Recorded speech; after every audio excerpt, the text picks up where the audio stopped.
हरे कृष्ण। हमने देखा अब तक अर्जुन और भीम ने इस प्रकार से उत्तर और पूर्व दिशा में युधिष्ठिर महाराज का एक छत्र अधिपत्य राज्य या राजसूय यज्ञ करने में उनकी सहायता की। इसी प्रकार से सहदेव को दक्षिण दिशा की ओर भेजा गया। दक्षिण जाने पर शूरसेन, आदिराज इत्यादि को परास्त करते हुए सहदेव जो है कुंती भोज अपने दादाजी के पास पहुंचे। कुंती ये सहदेव की माँ है और कुंती भोज जो है वो कुंती के पिता हैं। वहां पर सहदेव का बहुत अच्छे से स्वागत हुआ। कुंती भोज के यहाँ रह करके सहदेव आगे बढ़े। उसके बाद में जाम्बक, सेहक, अवंती इत्यादि राज्यों को परास्त करते हुए और दक्षिण दिशा में नर्मदा नदी को उन्होंने क्रॉस किया और भोजकूट राज्य के ऊपर अपनी विजय प्राप्त की। इसके बाद वे भीष्मक राजा की नगरी पहुंचे।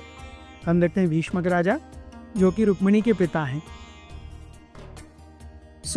रुक्मिणी के पिता के पास जाने के बाद हालांकि भीष्मक जानते थे कि युधिष्ठिर महाराज एक बहुत ही महान और प्रतापी राजा हैं और भगवान कृष्ण जो कि उनके दामाद हैं वो वो बहुत अच्छे भक्त भी हैं, फिर भी भीष्मक के मन में आया कि let us test their progress. Just for name sake भीष्मक ने अपनी सेना खड़ी की और सहदेव के साथ में 2 दिन युद्ध किया। सहदेव का युद्ध कौशल देख करके 2 ही दिन में भीष्मक ने कहा कि हम युधिष्ठिर महाराज का अधिपत्य स्वीकार करने के लिए तैयार हैं, हमें कोई आपत्ति नहीं है, हम जरूर राजसूय यज्ञ में आएंगे और अपना कर भी अदा करेंगे।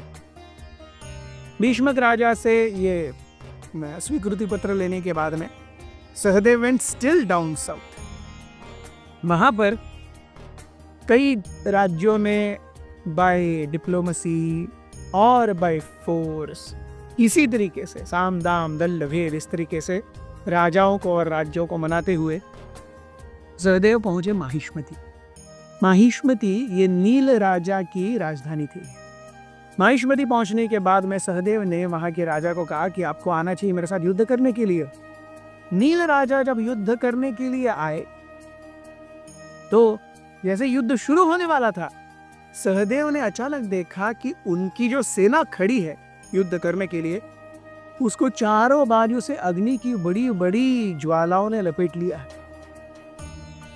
The entire सेना was under a ring of fire and huge fire, devastating fire. इतने कि वो रिंग में जो आउटर पेरिफेरी के जितने रथ थे, सैनिक थे, जल करके खाक हो गए।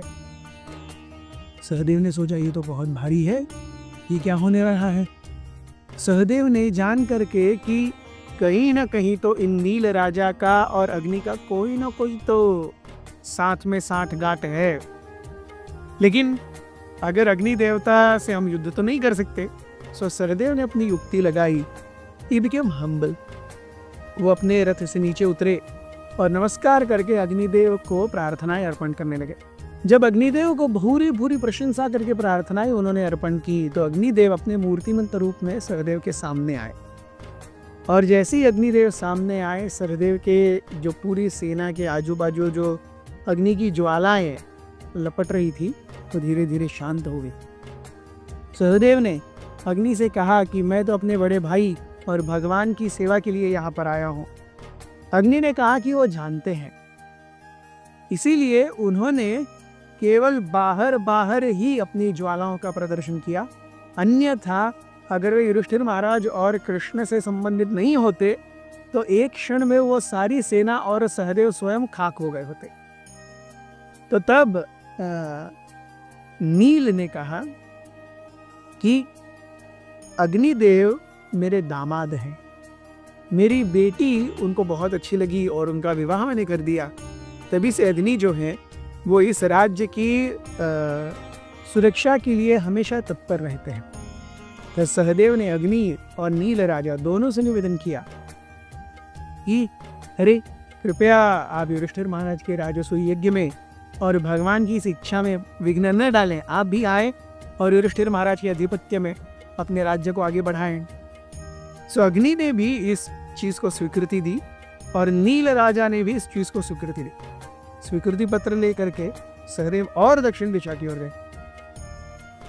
सहदेव वहां पर कई सारे राजाओं को, जैसे वर्णन आता है कि सहदेव दक्षिण में कालमुखों के सामने भी गए। कालमुख जो है ये मनुष्य और राक्षसों के बीच का क्रॉस है।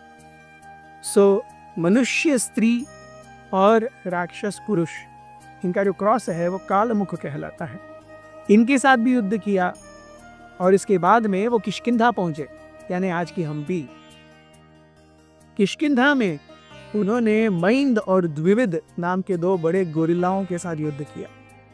उनको भी हराने के बाद में फिर दक्षिण में द्रविड़, पांड्य, अंधक, यवन, निषाद, तालवन इत्यादि सारे राजाओं को, मतलब पंचद्रविड़ राज्यों में जितने सारे अलग राजा थे, सबको परास्त करके, सबसे बात करके या किसी को मार करके, उनके राज्य को छीन करके बहुत सारे धन के साथ में सहदेव भी वापस आए युधिष्ठिर के पास अपना सदर्न कॉन्क्वेस्ट पूरा कर।